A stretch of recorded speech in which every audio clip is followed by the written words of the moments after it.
Yaorana et bienvenue à notre webinaire sur la présentation des nouveaux dispositifs d'aide à l'emploi. Nous avons 1 heure devant nous pour vous faire cette présentation qui est enregistrée, donc que vous pourrez visionner par la suite et partager à toutes les personnes qui pourraient être intéressées. Cette intervention, ce webinaire va se passer en 2 temps. Un premier temps de présentation où les dispositifs vont être déclinés et donc de manière linéaire. Et un deuxième temps qui sera consacré aux questions-réponses, 2 possibilités pour vous de poser des questions via le chat ou bien en levant la main et on vous donnera la parole au fur et à mesure. Voilà, j'espère que cette heure passée ensemble vous éclairera et vous donnera toutes les clés pour mieux comprendre les nouveaux dispositifs qui sont d'ores et déjà en vigueur au CEFI. Voilà. Donc, pour bien comprendre, en fait, ces dispositifs d'aide, il faut revenir un petit peu au contexte. Ce contexte, il est politique puisque le gouvernement de la Polynésie a souhaité mettre en place une politique publique autour de 3 grands piliers qui sont Fa'atura, respecter, Fa'aora, soutenir, pardon, et Fa'atupu, bâtir. Alors, on rentre un peu plus dans le détail. Effectivement, la commande en termes, comment ça se traduit en termes de politique publique de l'emploi? Eh bien, Fa'atura, le respect, il passe par des dispositifs qui soient compréhensibles et accessibles à tous. Donc, pour cela, vous allez voir qu'il y a une méthodologie et une philosophie qui doit être la même pour tout le monde. Il y a des critères. Si les critères sont remplis, eh bien, le dispositif est déclenché. Si les critères ne sont pas remplis, alors le dispositif n'est pas disponible. Des dispositifs justes et transparents, sans exclusion ni passe-droit. Fa'aora, la volonté du ministère de l'Emploi est de pouvoir, grâce à ces dispositifs d'aide à l'emploi, soutenir la création d'emplois. Et pour soutenir la création d'emplois, la première chose, c'est pouvoir permettre plus facilement l'embauche. Si on embauche, on crée de la richesse dans l'entreprise qui va être en capacité de créer des emplois. Donc, vous verrez que le dispositif principal, le dispositif phare de cette réforme consiste en une aide au contrat à durée indéterminée. Enfin, Fa'atupu, la volonté du gouvernement est de pouvoir donner sa place à chaque individu dans la société. Toute personne a des compétences et il suffit pour cela d'un accompagnement pour qu'il les révèle et qu'il les mette au service du pays et de son développement économique. Chaque personne peut contribuer au développement de l'activité économique tout en respectant aussi son environnement, bien évidemment, et en utilisant ses ressources propres et en se situant sur une place internationale pour pouvoir avoir sa place dans les échanges internationaux.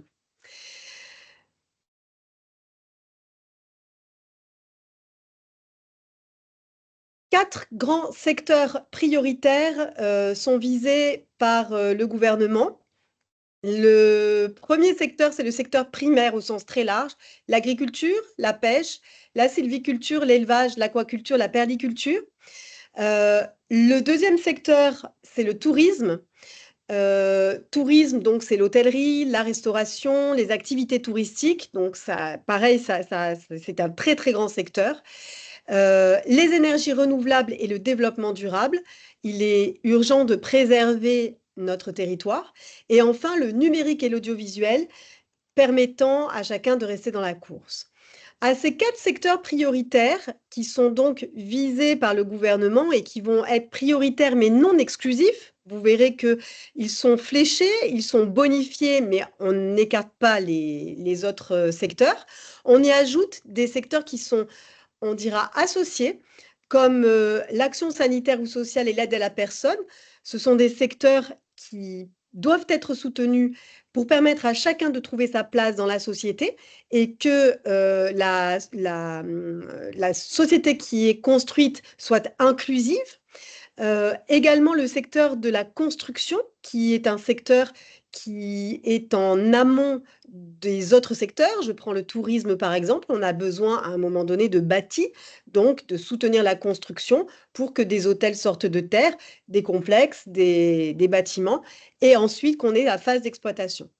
Enfin, la culture est évidemment un secteur à privilégier. La culture doit être transversale et apparaître dans toutes les actions qui vont être soutenues.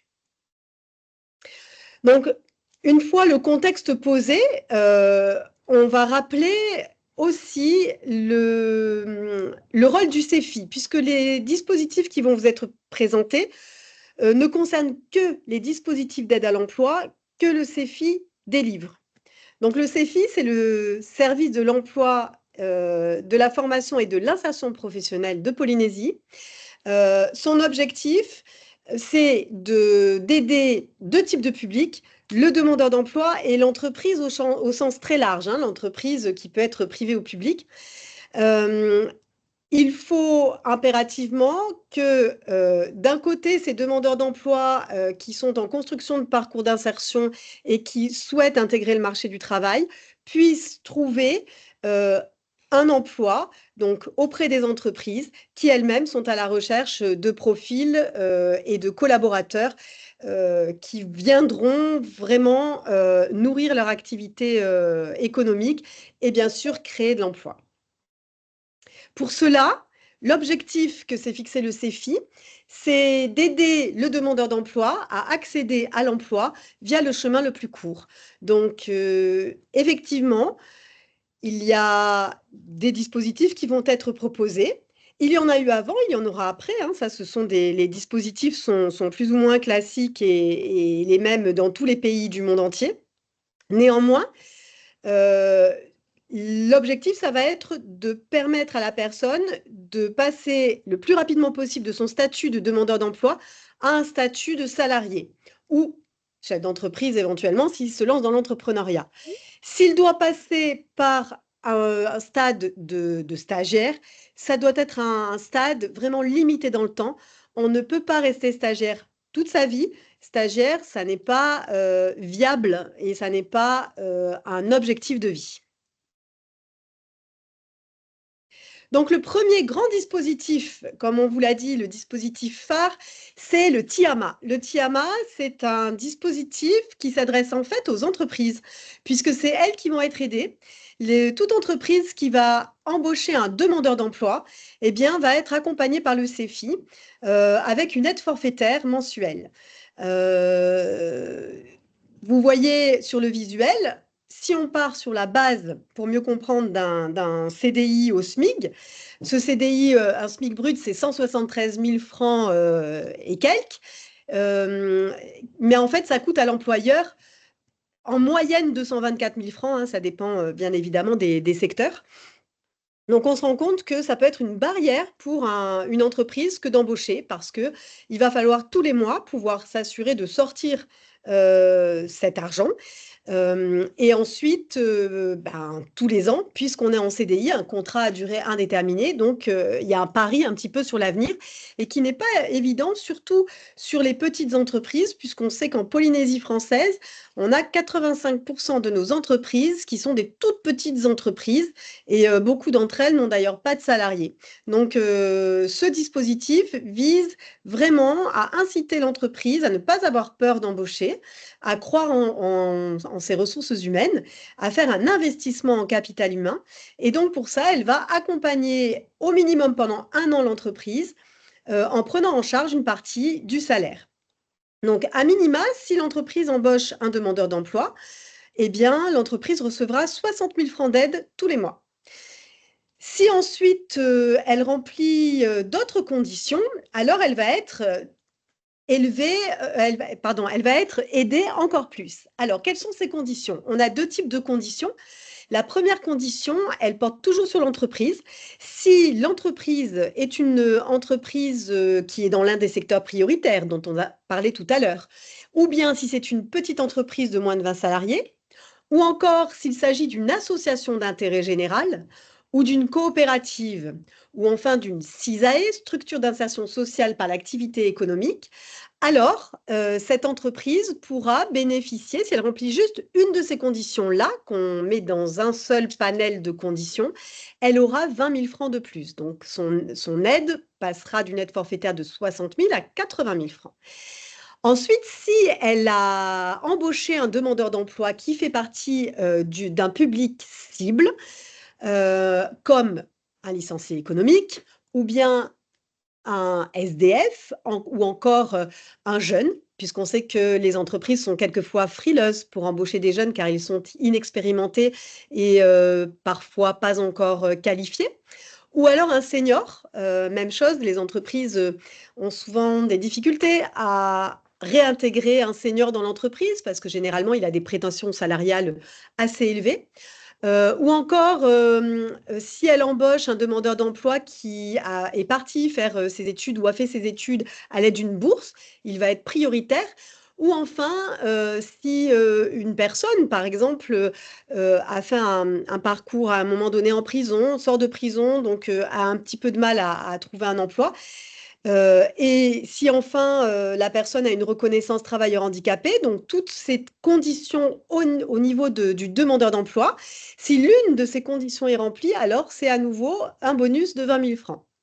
Donc pour résumer, dès lors qu'une entreprise va signer un CDI à un demandeur d'emploi, elle va être aidée à hauteur de 60 000 francs par mois. Et si elle remplit une des deux conditions énoncées, ce sera 20 000 francs de plus. Et si elle remplit les deux conditions, alors ce sera encore 20 000 francs. Donc, l'aide peut aller jusqu'à 100 000 francs. Cette aide, elle va durer pendant 1 an avec une avance au début et après des versements en fin de mois.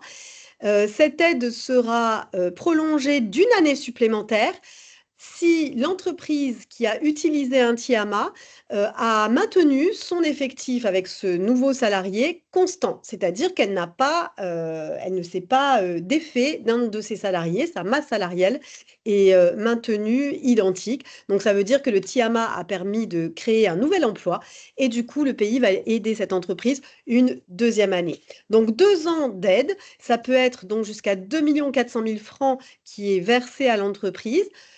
Je rappelle que le demandeur d'emploi, lui, il est payé par l'entreprise. Dès le premier jour où il signe son contrat, il n'est plus demandeur d'emploi, il est salarié de l'entreprise. Donc, il est régi par le Code du travail. Et c'est juste que l'entreprise, elle est soutenue financièrement pour pouvoir justement payer ce salaire pendant 2 ans, ce qui va lui permettre effectivement de, eh bien, mais faire en sorte que le salarié soit bien à l'aise sur son poste. Le salarié va contribuer à la richesse de l'entreprise en développant bien évidemment son chiffre d'affaires et au bout de 2 ans, l'entreprise sera en capacité de prendre en charge la totalité du salaire et de pérenniser cet emploi. Donc ça, c'est vraiment, vraiment le dispositif phare. Le 60% du budget alloué au service de l'emploi va être fléché sur cette mesure d'aide. Ça va aider nos demandeurs d'emploi qui sont le plus proches de décrocher un emploi, puisque eh bien, ils auront cet argument supplémentaire d'aller dans l'entreprise et de signifier à l'entreprise que si cette entreprise fait le pari de les embaucher, eh bien, elle sera aidée par le pays. Notre cellule entreprise est à la disposition des chefs d'entreprise et des responsables de ressources humaines pour expliquer le dispositif et pour faciliter justement le montage du dossier et surtout pour en faire la promotion pour que tout le monde soit bien informé que ce dispositif est accessible vraiment à toutes les entreprises. Voilà pour ce premier dispositif qui est important à présenter et qui, encore une fois, est le dispositif phare de cette réforme. L'autre dispositif dont on va vous parler est vraiment à aborder d'une autre manière. Il s'adresse aux demandeurs d'emploi, mais pour cela, en fait, il va vraiment falloir comprendre qu'on change un petit peu de posture. C'est-à-dire que nous allons pouvoir proposer ce nouveau dispositif, le Tiatouri, mais nous allons le proposer aux demandeurs d'emploi qui vont faire l'effort de venir nous rencontrer, nous ou les circonscriptions pour les archipels, et qui vont nous partager leurs projets professionnels ou en tout cas qui vont prendre le temps effectivement de nous exposer leur volonté et leur envie d'intégrer le marché du travail. Pourquoi? Parce que on a besoin à un moment donné de poser un diagnostic avec le demandeur d'emploi pour pouvoir lui préconiser les meilleurs outils, ceux qui lui permettront d'atteindre l'objectif qui est bien l'emploi.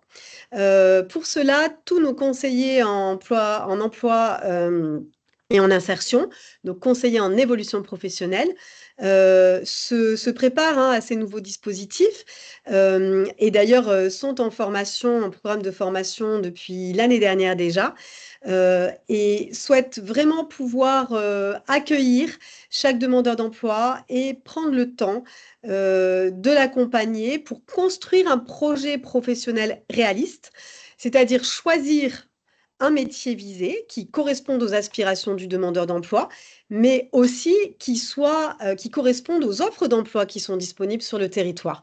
Une fois que ce projet est avéré, si on s'aperçoit que le demandeur d'emploi n'a pas toutes les qualifications ou l'expérience nécessaires pour entrer dans l'emploi, donc on l'aura accompagné pour postuler par exemple, et on aura évalué avec lui les candidatures et pourquoi il a été refusé.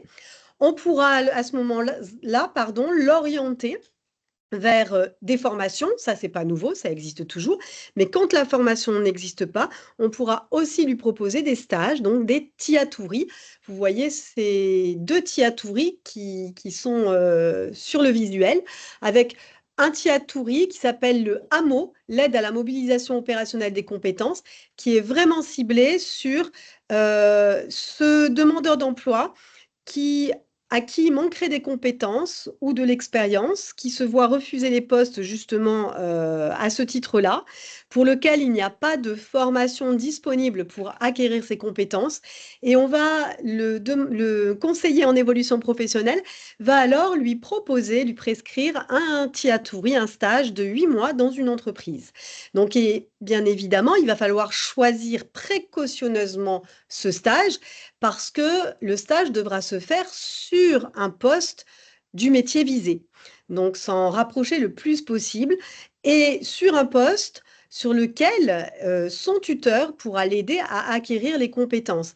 Et c'est très important de pouvoir bien cibler ce poste parce que le tiatouri est non renouvelable. Donc, le demandeur d'emploi aura droit à faire une fois ce stage de 8 mois, mais après, il faudra qu'il passe à l'étape suivante, c'est-à-dire l'insertion professionnelle durable. Pour cela, étant donné qu'il ne sera pas encore dans l'emploi, une indemnité lui sera proposée. Cette indemnité sera fonction de son niveau de diplôme. S'il n'a pas de diplôme, son indemnité sera de 60 000 francs par mois. S'il a un diplôme, un CAP, un BEP ou un bac, il aura une indemnité de 80 000 francs. S'il a un diplôme de niveau bac plus 2, il aura une indemnité de 100 000 francs. Et s'il a un diplôme de bac plus 3 et plus, une indemnité de 120 000 francs. Il s'agit d'une indemnité, ce n'est pas un salaire. Cette indemnité doit lui servir à subvenir à ses besoins le temps de son stage, donc encore une fois de 8 mois. Durant ce stage, il sera aux mêmes horaires que l'entreprise, donc aux mêmes, on va dire, conditions de règlement intérieur.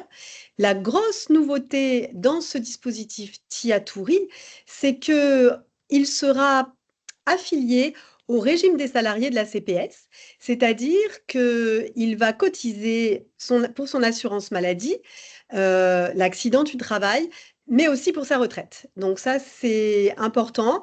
Il est déjà mis dans une perspective d'embauche durable et il commence déjà à voir plus loin, à voir après sa période d'emploi et à préparer sa retraite.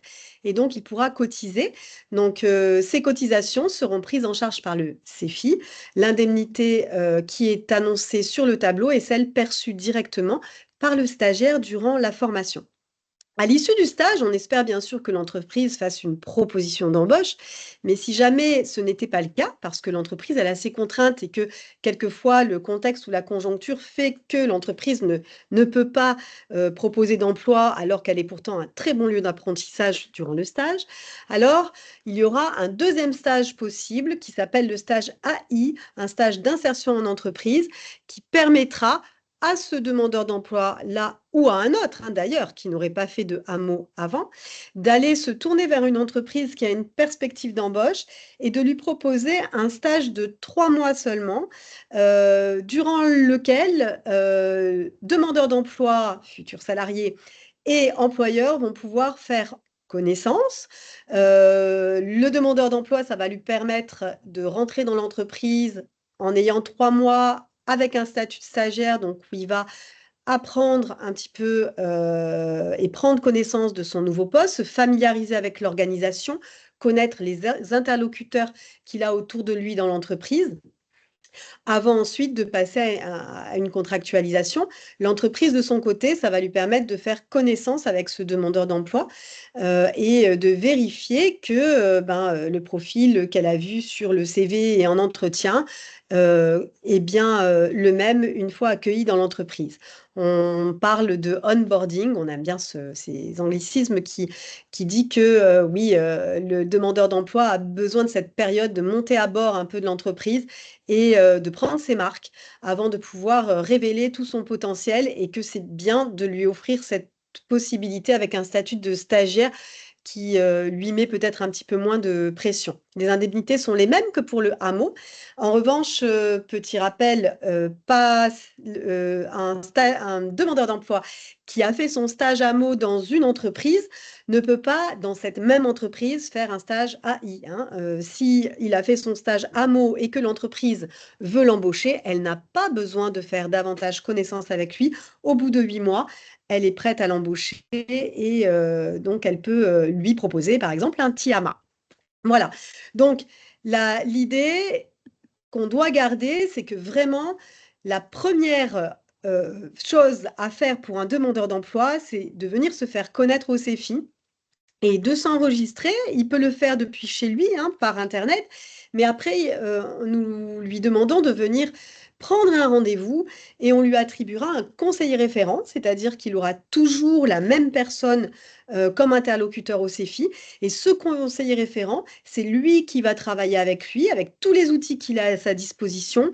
Il a des outils de profilage comme Assess First, il a des ateliers qui vont pouvoir lui permettre de rédiger tous ces outils de recherche d'emploi. Il a tout un panel de formations aussi vers lesquelles l'orienter. Et il a bien sûr les TIA-TOURI à lui recommander si et seulement si le demandeur d'emploi en a besoin. Nous sommes présents partout, soit directement au siège ou dans nos antennes. Donc les antennes, nous en avons à Taravao, Maïna et Moorea, une antenne qui s'occupe des îles sous le vent à Uturoa et qui fait des tournées. Et ensuite, nous sommes représentés par les circonscriptions au Tuamotu Gambier, aux îles Australes et aux Marquises. Donc vraiment, c'est la première initiative à avoir pour un demandeur d'emploi, c'est de faire cette démarche parce que effectivement, on a besoin aussi de l'engagement du demandeur d'emploi pour après pouvoir lui faire confiance et lui proposer un dispositif et que ce dispositif après se transforme en contrat de travail.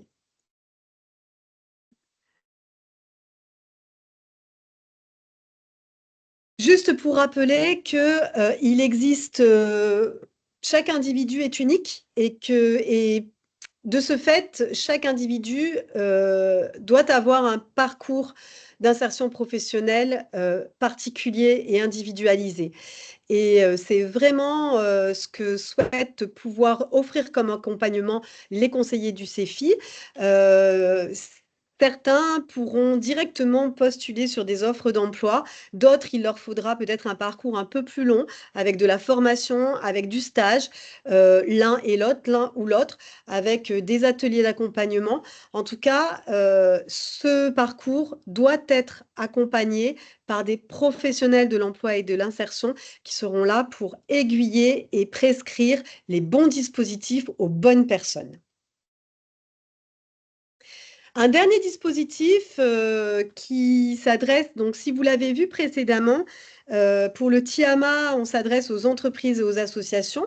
Le Tiatouri, lui, s'adresse aux entreprises, aux administrations et aux associations, mais pour l'instant, on ne s'est pas du tout tourné vers les communes. L'idée, c'est que dans ces nouveaux dispositifs, le sujet des communes et des stages dans les communes a complètement été réinventé. Le marché du travail en Polynésie française est concentré principalement sur Tahiti-Mooréa et les îles sous le vent. 85% en fait des entreprises sont situées géographiquement là, et donc il y a peu d'entreprises pourvoyeuses d'emploi en dehors de ces zones géographiques. On a conscience donc qu'un dispositif comme le TIAMA ou même les Tiatouri sont plus difficiles à déployer dans ces archipels éloignés. Pour autant, les acteurs phares de ces archipels éloignés sont les communes et les associations qui peuvent effectivement contribuer à insérer les personnes qui sont les plus éloignées de l'emploi par l'activité et leur faire monter une première marche dans cet escalier qui est l'ascension vers l'emploi.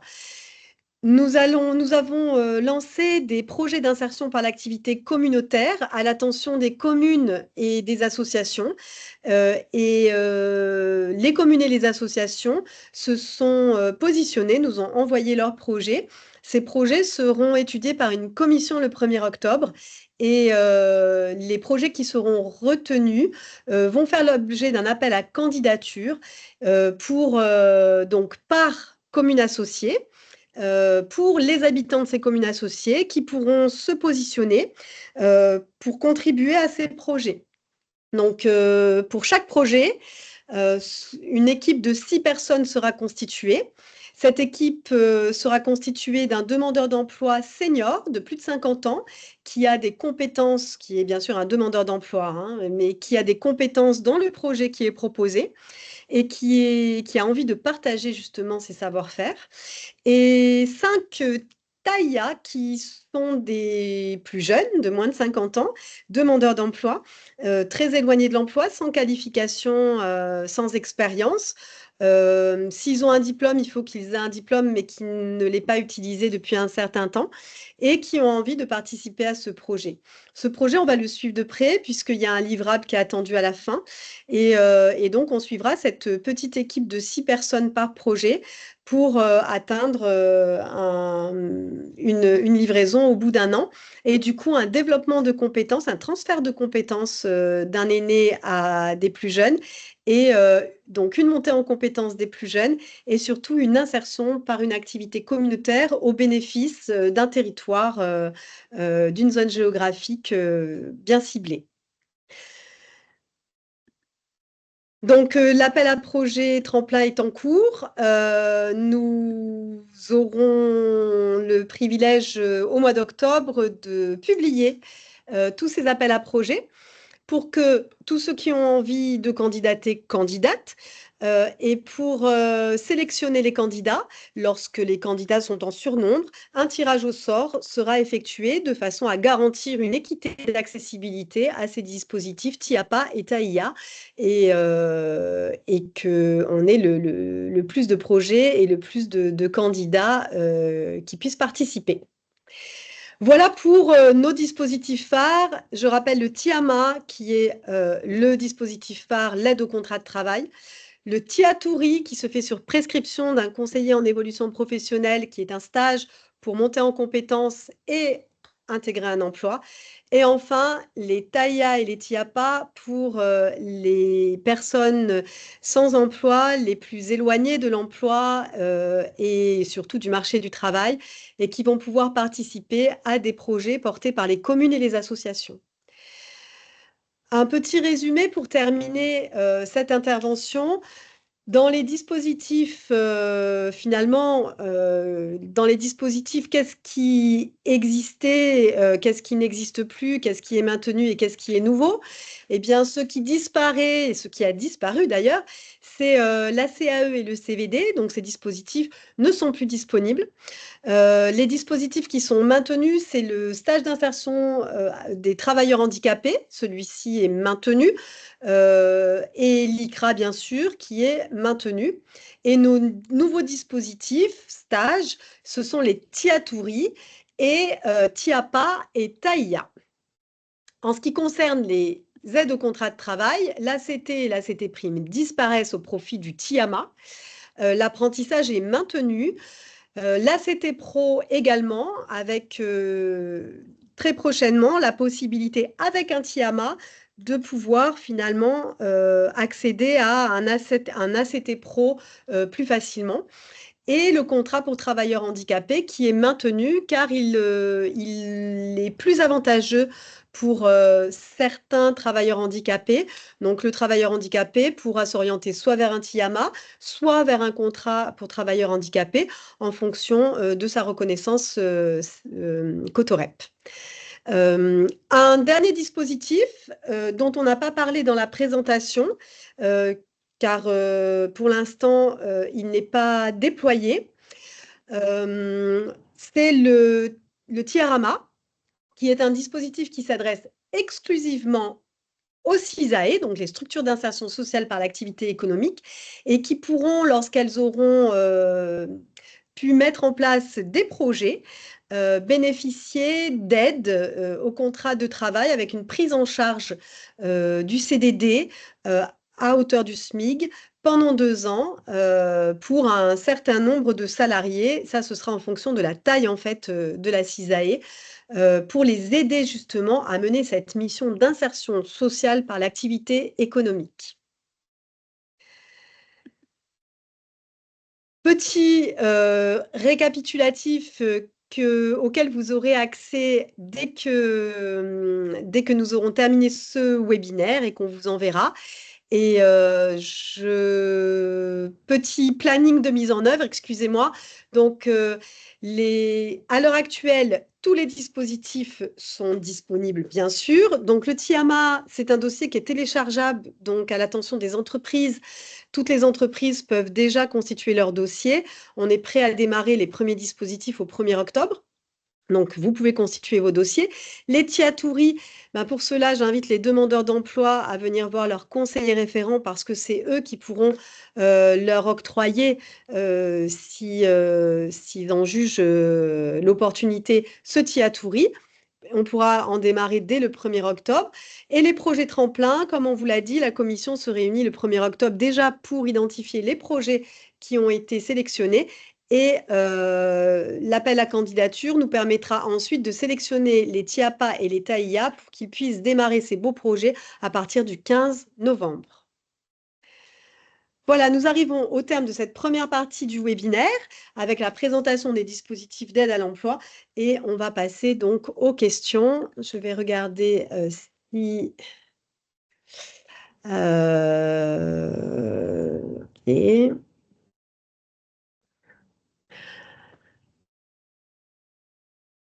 Alors, je vois, il n'y a pas de main qui se lève. Donc, ce que je vous propose, c'est de lire une première question.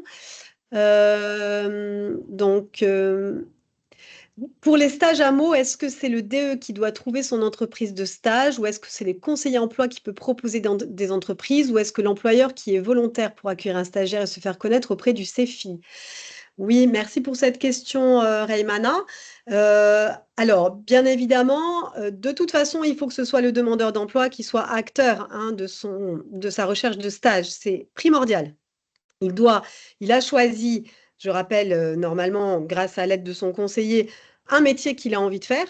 Donc, il faut qu'il soit suffisamment curieux et qu'il se renseigne pour savoir où est-ce que ce métier existe. Dans quelles entreprises on trouve ce métier-là. Tous les métiers n'existent pas dans toutes les entreprises. Donc, lui, il faut absolument qu'il fasse des démarches par lui-même. Bien évidemment, son conseiller peut lui proposer, hein, si lui, il connaît des entreprises qui répondraient à son besoin. Maintenant, il faut savoir que les entreprises sont très, très nombreuses partout en Polynésie. Et même si on a des super conseillers au CEFI, ils ne connaissent pas par cœur tous les postes dans toutes les entreprises. Donc, il y a peut-être aussi des opportunités. Il ne faut pas s'arrêter que aux préconisations du conseiller emploi. Ensuite, nous n'avons pas encore de système disponible pour réceptionner les offres de stage. Ça viendra petit à petit. Il existe des plateformes ailleurs que au CEFI qui recensent ces offres de stage. Donc ça, c'est bien d'aller regarder sur ces plateformes un petit peu les entreprises qui offrent des stages. Donc en fait, pour répondre à ta question, Raymana, c'est vraiment la participation de tout le monde, mais avec en priorité une démarche active du demandeur d'emploi. Je crois avoir vu une main qui s'était levée, mais non. Euh, Alors, on a des remarques sur les horaires. Alors, sur les horaires, euh, on s'en tient aux conventions collectives, effectivement. Il y a certaines conventions collectives où le travail de nuit ou le week-end, quand on travaille dans l'hôtellerie, hein, pour ne pas le citer, qui est quand même le secteur phare de la Polynésie, effectivement, ça fait partie hein, du travail. L'idée d'un stage, alors, je rappelle qu'un stage, ce n'est pas un salaire qui est perçu, mais bien une indemnité. Donc, un stagiaire, il est là pour apprendre et donc, il n'est pas là pour remplacer un salarié. Pendant cette période où il va apprendre, pour apprendre et pour avoir une vraie représentation de ce que c'est que de travailler dans une entreprise, il faut qu'à un moment donné, il vive quand même la vie d'un futur salarié. En tout cas, en termes d'horaire.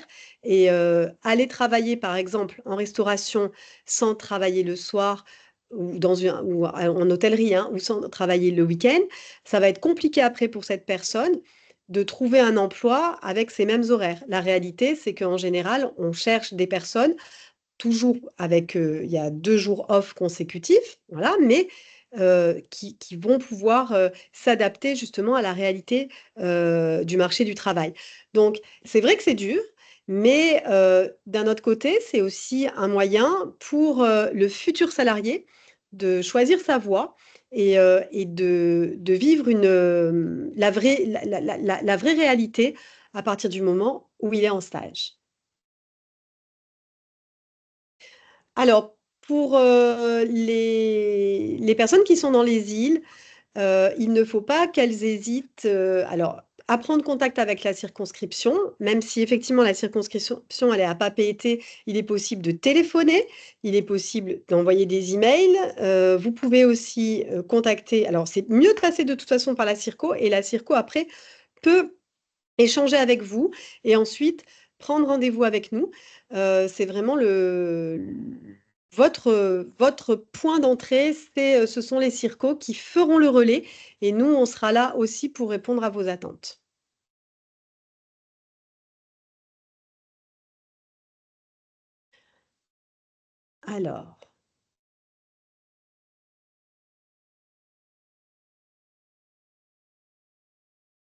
Alors, Maria, je vais essayer, si on peut donner la parole à Maria Brothers.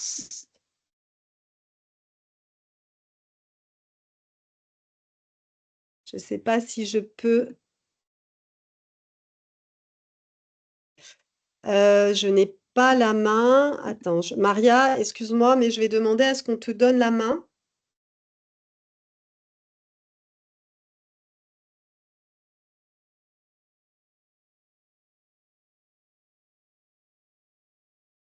Parce que moi, je n'y arrive pas. Ah, ça y est. Ah non, c'est...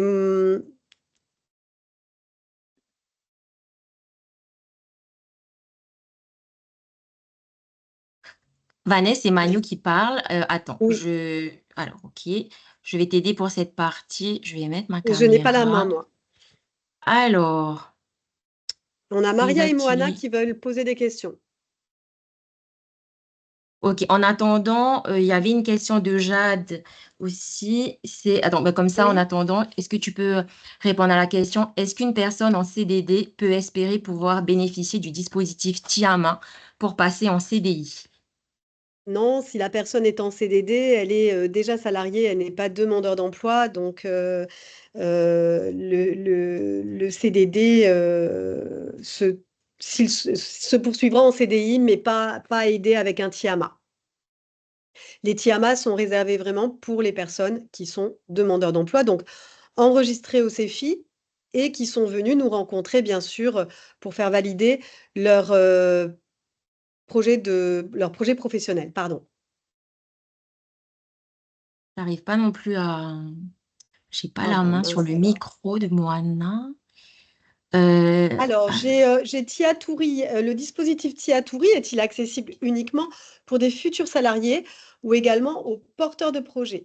Oui, alors non, non, le principe hein, du Tiatouri, c'est un outil pour construire le parcours professionnel. Donc, et pour quelque part se substituer à la formation quand la formation elle n'est pas disponible.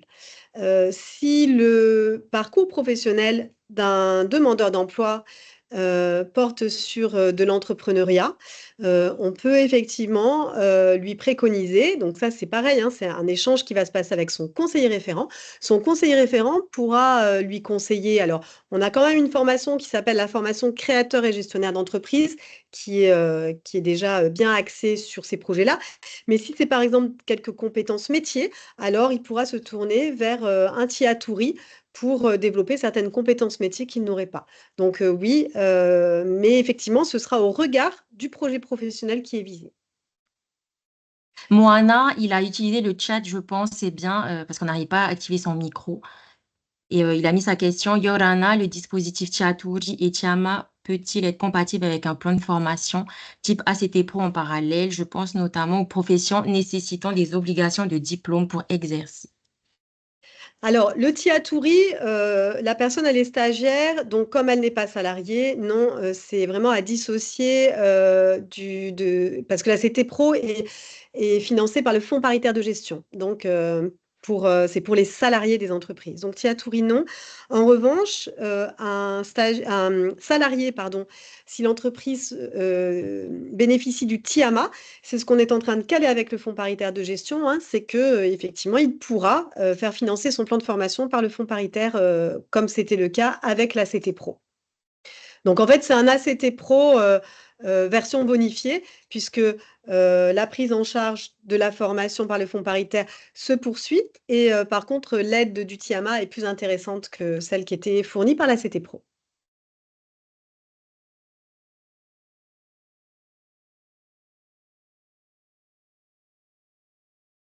Alors, autre question. Quel est le nombre limite de Tiama et de Tiatouri? Alors, c'est fonction, je vais vous dire ça de suite. Donc, en ce qui concerne les Tiatouri, pour une entreprise qui a moins de 20 salariés, elle peut accueillir 3 stagiaires simultanément. Pour une entreprise dont l'effectif est supérieur à 20 salariés, alors c'est en fonction de son effectif, ce sera l'équivalent de 15% de son effectif. Pour le TIAMA, si l'entreprise a moins de 20 salariés, elle peut avoir 5 contrats aidés par un TIAMA. Si l'entreprise a entre 20 et 50 salariés, alors elle peut bénéficier de 10 contrats. Et enfin, si elle a plus de 50 salariés, elle pourra bénéficier de 15 contrats. André, je crois que ton micro est ouvert. Voilà, mais ça y est.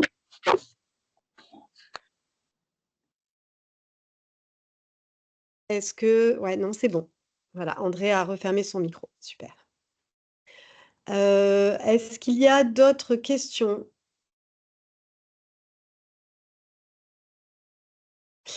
Alors, question, le TIAMA est-il accordé peu importe le salaire de base?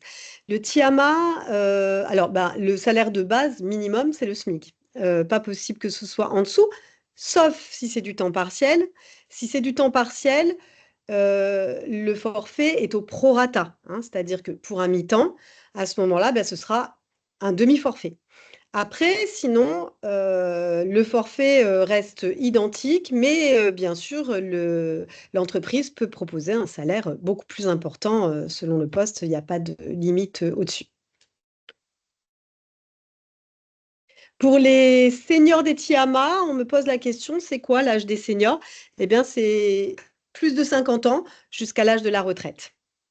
Et les juniors, c'est de 16 à 29 ans.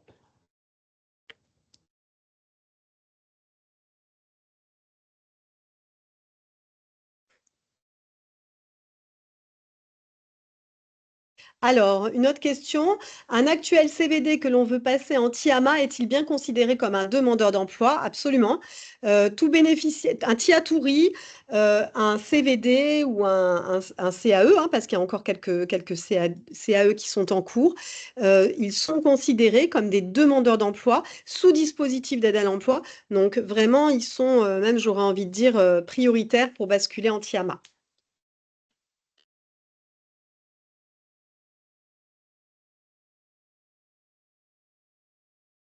Alors, sur quelle base a été mesurées les indemnités des demandeurs d'emploi diplômés ou pas? Alors, la volonté, c'était déjà comment? Ces dispositifs et cette réforme, elle a été co-construite hein, avec l'ensemble des partenaires. Il y a eu de nombreuses discussions avec les partenaires sociaux, avec les entreprises, avec les communes, des échanges avec l'administration. Et la première idée pour établir les indemnités, c'était des indemnités progressives en fonction du niveau de diplôme pour encourager en fait les personnes à poursuivre leurs études et éviter le décrochage scolaire. L'ISPF a écrit un article très intéressant sur la relation qu'il y a entre le niveau de diplôme et l'emploi. Plus on a de diplômes, plus on a des chances de trouver un emploi et plus on a des chances de conserver son emploi. Donc, effectivement, c'est progressif parce que l'idée, c'est de venir inciter à la fois les jeunes à poursuivre leurs études, à rester à l'école le plus longtemps possible et à récompenser aussi ceux qui ont fait cet effort, donc en leur attribuant une aide un peu plus conséquente. La deuxième chose, c'est qu'une indemnité, ne doit pas être à hauteur d'un salaire. Donc, par le passé, on s'est retrouvé avec des stagiaires qui touchaient des indemnités plus importantes que des salariés de l'entreprise, créant de fortes injustices au sein même de l'entreprise. Un stagiaire, il est là pour apprendre, il a un tuteur et il n'est pas là, encore une fois, pour effectuer le travail à la place d'un salarié. C'est aussi pour ça que la durée, elle est limitée. Elle est 8 mois et que les stages n'est pas renouvelable parce qu'effectivement, on ne peut pas tenir indéfiniment avec une indemnité de 60 000 francs. Pour faire la comparaison avec les stages écoles, quand on est à l'école et qu'on fait un stage, on fait un stage parce qu'on vise un diplôme et ce stage n'est pas indemnisé. Eh bien, le TIA-TOURI, quand on fait un stage TIA-TOURI, c'est parce qu'on vise un emploi et pendant son stage, eh bien, on est juste indemnisé, on n'a pas encore un salaire. C'est deux étapes qu'il faut effectivement prendre en compte.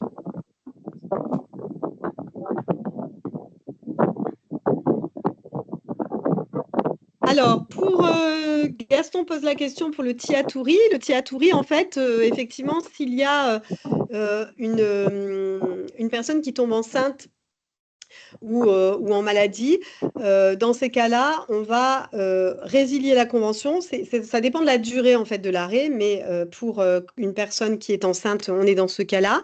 on va préférer arrêter sa convention et lui permettre à l'issue, quand elle sera à nouveau bien en état de revenir en stage, elle refera un stage, voilà, 8 mois d'affilée.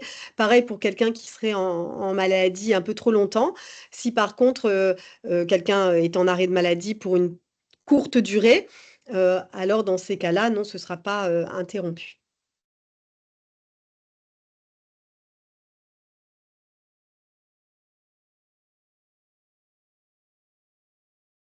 Alors, c'est William qui pose la question, si notre société bénéficie d'un ACT Pro, est-il cumulable avec un autre contrat avec Tiatouri ou Tiama?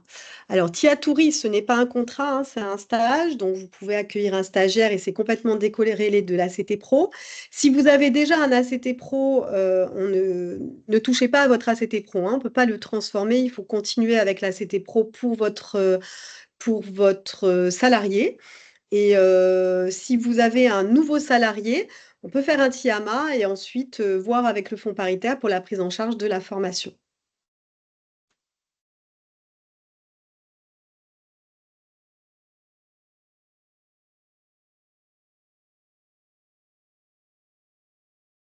Alors, un étudiant peut être en parallèle demandeur d'emploi. Un étudiant, il est identifié à la CPS comme étant étudiant et comme faisant ses études.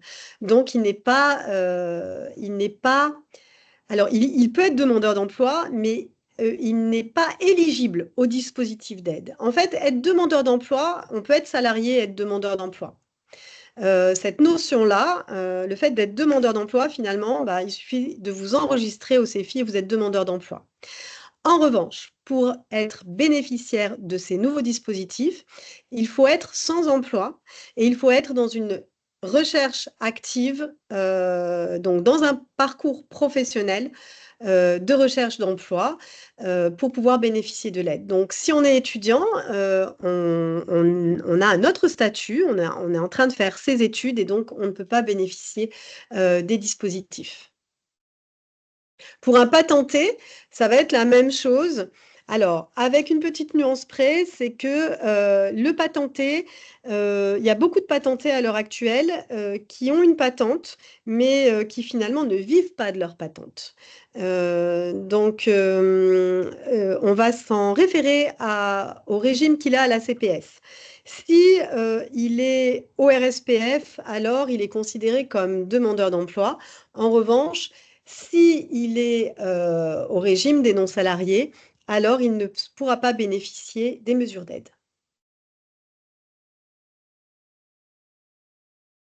Vanessa, c'est Magno, Mhm. encore. Oui. Alors, il y a aussi des questions dans questions et réponses. Il y a plein de questions sur où on peut télécharger le dossier Tiama. Donc, dans ta présentation, tu as mis www.cefi.pf. Donc, pour tous ceux qui sont intéressés, on vous enverra par mail, hein. Normalement, on a vos coordonnées. Donc, en ce moment, au CEFI, on navigue avec plusieurs sites Internet. Donc, à l'heure actuelle, aujourd'hui, il est disponible sur actionemploi.org, mais je mettrai le lien. Donc, c'est Joël qui posait la question et il y en a plusieurs qui avaient posé la question. C'était juste pour clarifier. Voilà. Mais on vous le mettra à disposition. Ok. Merci Magnolia. T'en prie. Le dispositif ICRA est bien. Alors, le dispositif ICRA est maintenu. Pour être complètement transparent, nous sommes en train de travailler à son toilettage pour l'améliorer. Donc, le dispositif ICRA continuera à exister. En 2025, il devrait muter, mais il sera maintenu, peut-être dans une meilleure version, on l'espère. Mais en tout cas, le dispositif ICRA, pour ceux qui ne le connaissent pas, c'est un dispositif d'aide à la création ou la reprise d'activité. Voilà, il continue à exister. Alors, un patenté, c'est un chef d'entreprise. Oui, oui, je vais regarder Marina, excuse-moi. Maria, pardon, je vais regarder. Un patenté peut-il avoir un TIAMA pour embaucher?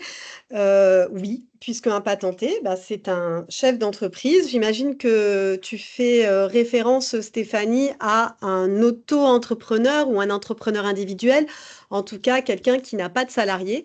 Eh bien, oui, bien sûr, il peut embaucher son premier salarié et du coup bénéficier du TIAMA. Alors, Maria, je cherche ta question.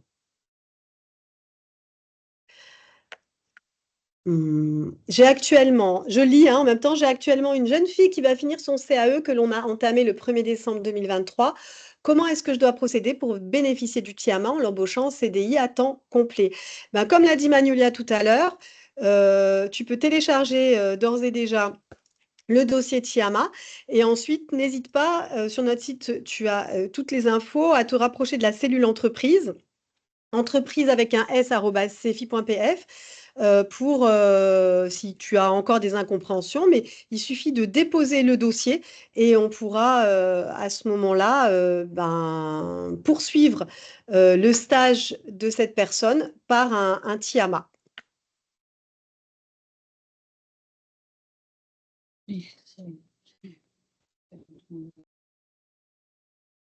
Alors, Charlotte te demande si le dispositif apprentissage disparaîtra. Alors, le dispositif d'apprentissage ne disparaîtra pas.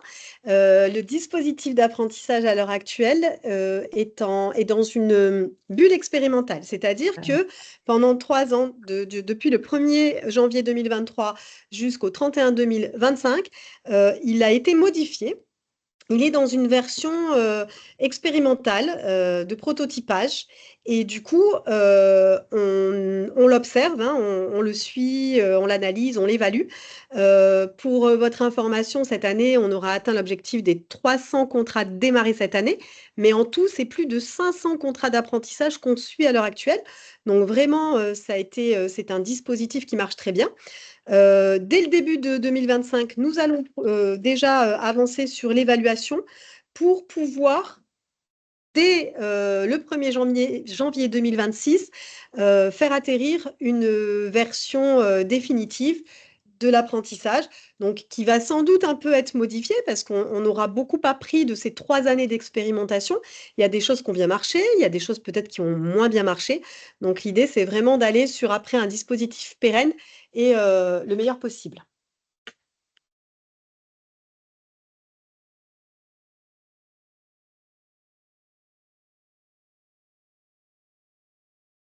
Alors, je reviens sur Maria qui demande s'il faut qu'elle fasse le dossier TIAMA avant de lui faire signer son CDI. Les 2 peuvent se faire en même temps parce que tu as quand même si tu avais signé, même si tu signes ton CDI, tu as, un certain délai pour pouvoir faire ton TIAMA malgré tout. Mais je te conseille, étant donné que tu sais que tu veux l'embaucher et que son CDI son CAE n'est pas encore terminé, de te renseigner au plus vite pour, bah, voilà, pour être dans les délais et que les 2 s'enchaînent de la manière la plus fluide possible.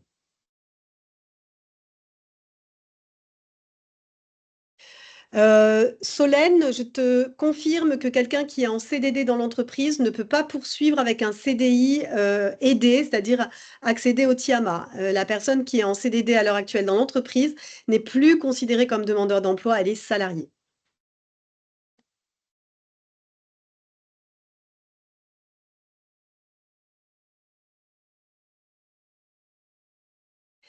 Alors Shirley demande que souvent pour accéder à une formation, les relevés de notes sont demandés par le CEFI. En cas d'absence de ce doc, comment faire? Alors ça, c'est clair que euh, euh, on a vraiment besoin à un moment donné de vérifier pour pouvoir vous faire accéder à certaines formations.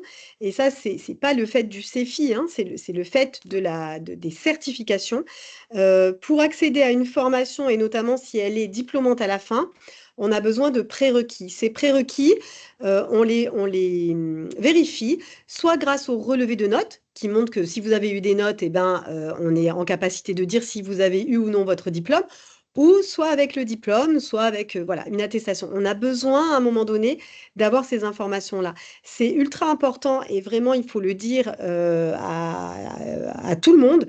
Quand on quand on passe un diplôme, hein, une certification, il faut toujours, toujours, toujours demander un papier qui atteste qu'on a bien ce diplôme parce que ben, si on n'a pas ça, on ne peut pas vous débloquer après l'accès à un diplôme supérieur. Moana, je te confirme que le dispositif ACT a déjà disparu. Alors, bien évidemment, les ACT qui sont en cours continuent, hein, ils vont être aidés jusqu'au bout, mais on n'en démarre plus. Aurélie, je te confirme que il faut les conditions d'éligibilité au dispositif d'aide à l'emploi. Tout à l'heure, on a bien fait attention au fait qu'il fallait avoir vraiment pas un statut d'étudiant, que le statut de patenté, attention, pareil, il fallait regarder son régime à la CPS, qu'il fallait avoir un vrai projet professionnel validé à un moment donné par le CEFI. Et on rajoute qu'il faut également avoir une durée de résidence en Polynésie depuis au moins 5 ans. Une question de Layana concernant l'ICRA. Alors, pour pouvoir accéder au formulaire ICRA, il faut s'inscrire à une réunion d'information. Donc, tout ça peut se faire sur notre site. Tu as un lien vers mes démarches où tu vas pouvoir t'enregistrer aux réunions d'information qui sont assez fréquentes. Tu assistes à la réunion d'information et à partir de là, tout se déclenche. Pour l'ICRA, c'est pareil, il faut effectivement maintenant avoir une résidence de 5 ans pour pouvoir bénéficier de l'ICRA.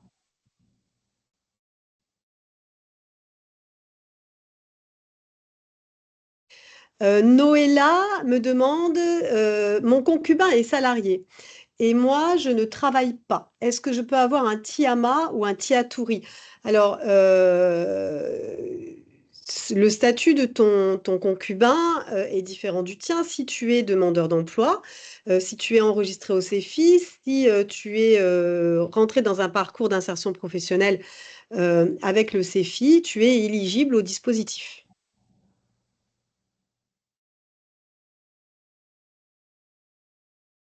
Je vois qu'il est 14h30 et nous allons terminer ce webinaire. On a pris une demi-heure de plus, mais il y avait beaucoup, beaucoup de questions.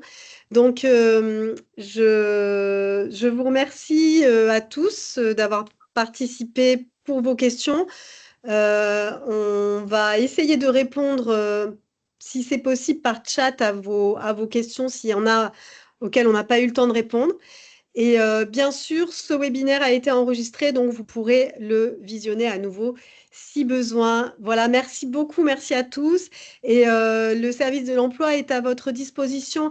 Privilégiez les emails, c'est beaucoup plus facile pour nous parce que nous ne sommes pas extensibles et qu'on a beaucoup, beaucoup à faire. Et au moins par mail, on peut vous répondre plus calmement et éventuellement vous rappeler par téléphone et surtout vous proposer un rendez-vous. Comme ça, quand on se voit, c'est dans de bonnes conditions et pas dans le rush au moment où il y a tout le monde au CEFI. Voilà, merci beaucoup, merci à tous et à très bientôt.